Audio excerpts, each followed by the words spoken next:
तो दोस्तों, जो कनाडा के खालिस्तानी है, उन्होंने कनाडा के जो सिटीजन है उन्हें बोला है कि नहीं, आप जो कनाडियन लोग हो वो कनाडा से बाहर निकल जाओ। जो कनाडा देश है वो सिक्कों का, वो हमारा देश है और हम यहाँ पर राज करेंगे। जो गोरा है वो यूरोप में जाओ, आप इजराइल में जाओ, यहाँ पर मत रहो आप। तो मैं तो पहले बोल रहा था कि कनाडियन सरकार जो ये अपने सपोले पाल रही है, जो सांप पाल रही है, अब सांप का काम है डसना। पहले कनाडियन सरकार ने इन सपोलों को दूध पिलाया, बढ़िया ने बड़ा किया। अब यही सपोले कनाडियन सरकार को डस रहे हैं, यही सपोले गोरों को डस रहे हैं, क्योंकि गोरों की जो गोरे छाती पीट रहे थे, नहीं नहीं आप यहाँ हो, आपका जो फ्रीडम ऑफ एक्सप्रेशन का असोल्ट हुआ है, आपका लोकतंत्र का असोल्ट हुआ है, आप कनाडा में हो, आप कनाडा में रहो, आप यहाँ की सिटीजनशिप लो, आप यहाँ पर फ्री का खाना खाओ, फ्री की मुक्ति योजना का लाभ उठाओ। तो अब इन्हीं ने वापस से कनाडा को दो झापड़ दी और गोरों को बोला है कि गोरे यहाँ से निकलो, ये गोरों का देश नहीं है, नहीं है। और उन्हें कहा है कि आप यूरोप में जाओ या आप इजराइल में जाओ, वो है कनाडा गोरों का देश नहीं है, तो आप कनाडा को छोड़ दो। तो कनाडियन गवर्नमेंट जो कि जस्टिन ट्रूडो की गवर्नमेंट है और इसके जो पिता है, उन्होंने इन्हें खूब पालन पोषण किया, इनको खूब बढ़ाया। और वहाँ की जो सोसाइटी है उन्होंने भी कहा कि नहीं, जो खालिस्तानी के साथ जुल्म हो रहा है इंडिया में और वहाँ पर इनको असोल्ट किया जा रहा है और खालिस्तानी को यहाँ रहने की पूरी इजाज़त मिलनी चाहिए, ये आतंकवादी नहीं है। बेसिकली पूरे के पूरे खालिस्तानी एक नंबर के आतंकवादी हैं और ये आपको विक्टिम कार्ड का जो चूरन बेचकर आपको मूर्ख बना दिया अपनी आपको, और आप मूर्ख बन भी गए।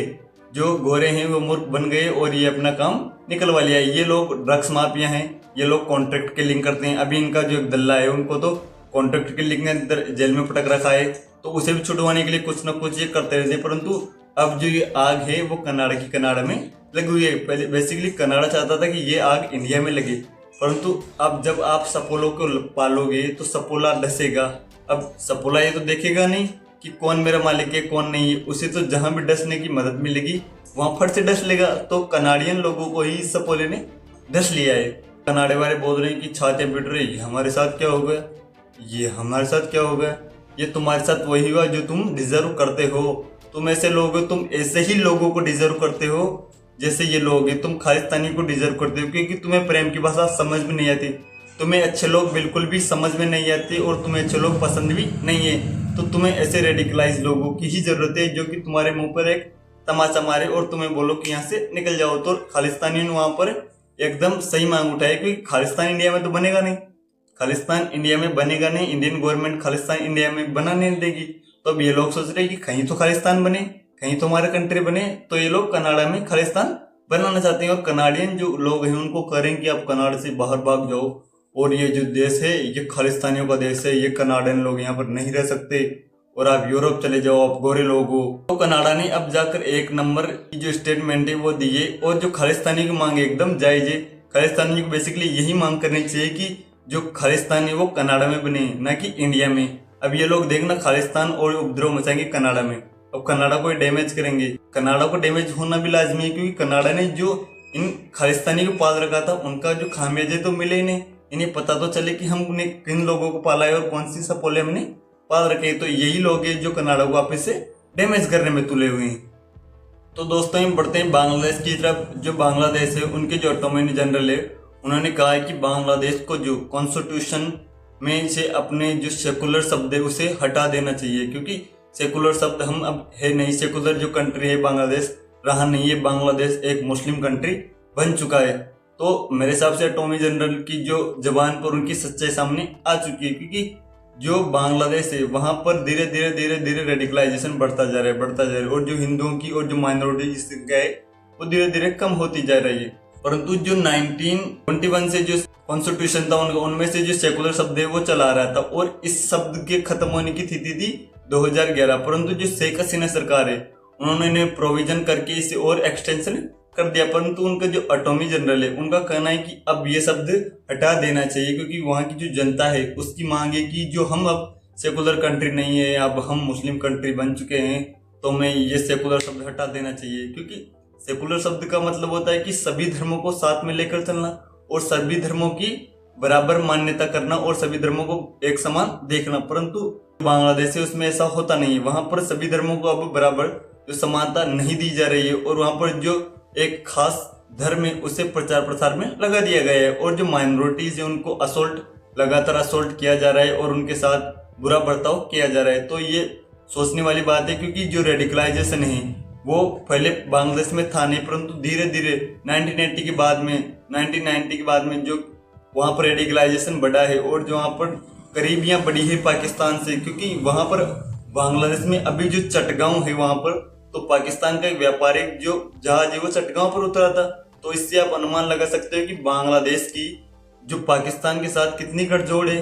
जो पाकिस्तान इनके असोल्ट किया, जिस पाकिस्तान ने इनकी कई औरतों का रेप किया, जिन पाकिस्तान ने इनके कई लोगों को जला दिया, उनको मार दिया, फिर भी ये उसी पाकिस्तान के बूट के नीचे रहना चाहते हैं। तो ये खुद बांग्लादेश की चॉइस है, इसमें इंडिया और कोई भी देश कुछ नहीं कर सकता, क्योंकि आप उन लोगों को तो समझा सकते हो जो समझदार है, परंतु मेरे हिसाब से गलती सिर्फ एक बार होती है। अगर आप बार बार वही गलती कर रहे हो तो इसका मतलब वो गलती आप जानबूझकर कर रहे हो। तो बांग्लादेश ये गलती जानबूझकर कर रहा है, बार बार कर रहा है।